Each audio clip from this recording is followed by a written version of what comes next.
Ayan, hello guys. Good morning sa inyo dyan. Ayan, on the way kami ni Sir Camilo ngayon papuntang opisina o doon sa barangay ni Doc Monte. Para pa rin doon, ito doon sa mga, for the record lang po muna ito ng mga aking pong ka-homeowners dyan.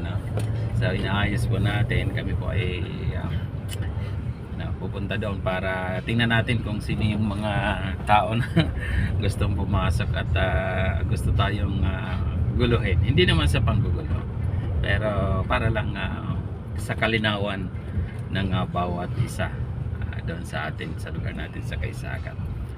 Galing na rin kami nung nakaraan, nung Friday sa kay attorney. Nagkonsulta rin kami sa City Hall kay Attorney Henry. Nakausap na rin namin yung head ng OSDO.